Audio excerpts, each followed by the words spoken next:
এক ফোনে বাংলা এবার আমাদের নজর রাখতে হচ্ছে ওয়েদার আপডেটের দিকে, কারণ বছর শেষে যাকে এই মুহূর্তে শীত রয়েছে। 5 বছরের শীতলতম দিন কলকাতায় ফের নামলো পারদ। কলকাতার সর্বনিম্ন তাপমাত্রা কত রয়েছে জানবো। আমাদের সঙ্গে রয়েছেন আমাদের প্রতিনিধি বিশ্বজিৎ সাহা। বিশ্বজিৎ, বছরের শেষ দিন জাঁকিয়ে শীত তো এই মুহূর্তে আমরা অনুভব করছি। 5 বছরের শীতলতম দিন কলকাতা, আজকে কলকাতায় পারদ কত নামলো?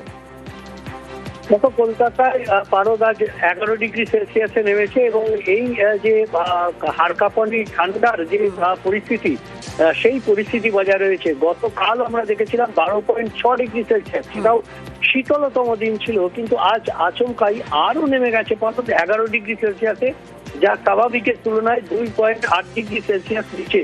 এবং আমরা দেখেছি যে ডিসেম্বর মাসে বেশ কয়েকদিন 12 ডিগ্রি সেলসিয়াসের নিচে ছিল তাপমাত্রা, এবং সেই তাপমাত্রা আজ 11 ডিগ্রিতে ছিল। এবং এই যে ডিসেম্বর মাসে 11 ডিগ্রিতে তাপমাত্রা, এটা কিন্তু কার্যত গত 5 বছর, আমরা যদি 2020 সাল থেকে দেখি, তাহলে এই 2025 সালের ডিসেম্বর মাসের মতো শীতল ডিসেম্বর আর এই গত 5 বছরে দেখা যায়নি।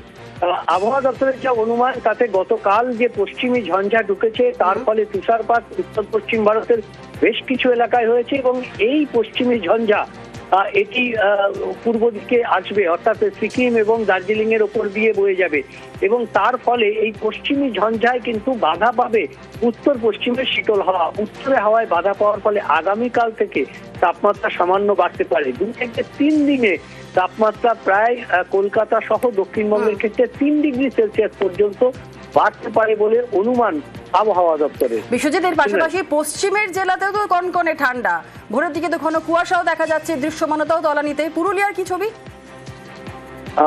একদমই, পশ্চিমের যে জেলাগুলি, সেই জেলাগুলিতে তাপমাত্রা স্বাভাবিকভাবেই আরো কলকাতার থেকে 2 থেকে 3 ডিগ্রি সেলসিয়াস নিচে থাকবে, অর্থাৎ সেখানেও 8 ডিগ্রির কাছাকাছি তাপমাত্রা কোথাও কোথাও থাকতে পারে। আর এই পরিস্থিতিতে কুয়াশার সম্ভাবনা থাকছে।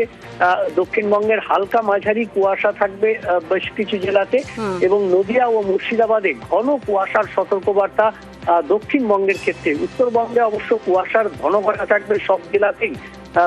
ঘন কুয়াশার সতর্কতা দার্জিলিং থেকে মালদা পর্যন্ত সব জেলাতেই বিক্ষিপ্তভাবে ঘন কুয়াশার সতর্কবার্তা থাকবে। আর দক্ষিণবঙ্গের ক্ষেত্রে নদিয়া মুর্শিদাবাদে ঘন কুয়াশা, বাকি জেলাতে খুব সকালের দিকে হালকা কুয়াশা থাকলেও সূর্য উঠবে, এবং এই যে তাপমাত্রা, অর্থাৎ যেটা বলছিলাম উত্তর পশ্চিমের যে শীতল হাওয়া, সেটা একেবারে, অর্থাৎ বছরের শেষে শীতে জুবুথুবু সমস্ত জায়গাতেই।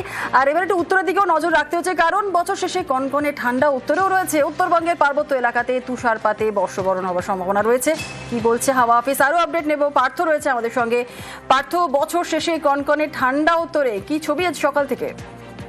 একেবারে দেখো, সকাল থেকেই উত্তরবঙ্গের প্রতিটি জেলাতে কিন্তু কুয়াশাচ্ছন্ন রয়েছে, এবং সঙ্গে হিমেল হাওয়ার জেরে কিন্তু কনকনে ঠান্ডা রয়েছে। দার্জিলিং, কার্শিয়াং, কালিম্পং, মিরিক পার্বত্য এলাকায় কিন্তু বেশ ঠান্ডা রয়েছে। তবে হালকা মেঘ থাকলেও আকাশ মোটের উপর পরিষ্কার পাহাড়ি এলাকাতে, এবং কুয়াশার প্রভাব বাড়বে আগামী কয়েকদিন, অর্থাৎ বর্ষ শেষ, একদিকে বর্ষ শেষ, অন্যদিকে নতুন ইংরেজি নববর্ষের শুরুতেই কিন্তু তুষারপাতের প্রবল সম্ভাবনা রয়েছে দার্জিলিং এর উঁচু পার্বত্য এলাকা, খামদা, ফালুটে।